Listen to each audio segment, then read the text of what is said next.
বাংলাদেশের ব্যান্ড সঙ্গীতের কিংবদন্তি শিল্পী আইয়ুব বাচ্চুর একটি অপ্রকাশিত নতুন গান শিগগিরই প্রকাশ পাচ্ছে। আগামী ১ ডিসেম্বর প্রকাশিত হবে গানটি। ভক্তদের জন্য এই আনন্দের সংবাদ নিয়ে এসেছে আইয়ুব বাচ্চু ফেডারেশন। মৃত্যুর আগে বেশ কিছু গান তৈরি করেছিলেন এই ব্যান্ড তারকা, তবে নানা কারণে প্রকাশ করেননি বা করার সুযোগ পাননি। সেই অপ্রকাশিত গানগুলো একে একে প্রকাশ করার পরিকল্পনা নিয়েছে আইয়ুব বাচ্চু ফাউন্ডেশন। সেই পরিকল্পনা অনুযায়ী প্রথম গান ইনবক্স প্রকাশ পাচ্ছে।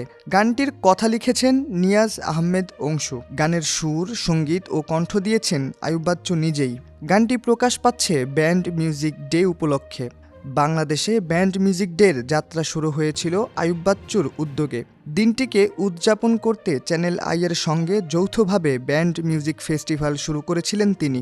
ইনবক্স গানটি মুক্তি পাবে আইয়ুব বাচ্চুর ইউটিউব চ্যানেল, আইটিউনস, স্পটিফাই সহ বেশ কয়েকটি প্ল্যাটফর্মে। এলআরবি ব্যান্ডের গিটারিস্ট আব্দুল্লাহ আল মাসুদ বলেন, বস বেশ কিছু গান তৈরি করেছিলেন।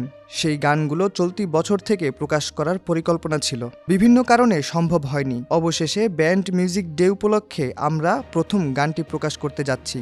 আশা করছি বাকি গানগুলো প্রতি মাসে একটি একটি করে প্রকাশ করতে পারবো। চট্টগ্রামের কৃতি সন্তান আইয়ুব বাচ্চুর জন্ম হয়েছিল ১৯৬২ সালের ১৬ই আগস্ট। গানকে ভালোবেসে সঙ্গীত জীবন শুরু করেন ১৯৭৭ সালে। তার ১ বছর পরই ব্যান্ড জগতে পা রাখেন তিনি। ১৯৮০ সালে আইয়ুব বাচ্চু যোগ দেন সোলস ব্যান্ডে। ১৯৯০ সাল পর্যন্ত তিনি দলটির সঙ্গে যুক্ত ছিলেন। পরের বছর ১৯৯১ সালে তিনি লাভ রানস ব্লাইন্ড এলআরবি ব্যান্ড দল গঠন করেন। মৃত্যু পর্যন্ত তিনি এই দলটির সঙ্গেই মেইন ভোকাল হিসেবে যুক্ত ছিলেন। ২০১৮ সালের ১৮ অক্টোবর হৃদরোগে আক্রান্ত হয়ে সবাইকে কাঁদিয়ে না ফেরার দেশে চলে যান এই কিংবদন্তি। জীবনের সব আয়োজন ফেলে দরজার ওপাশে চলে গেলেও দরজার এপাশে তিনি রেখে গেছেন তার জন্য কোটি ভক্তের অশ্রুসিক্ত চোখ।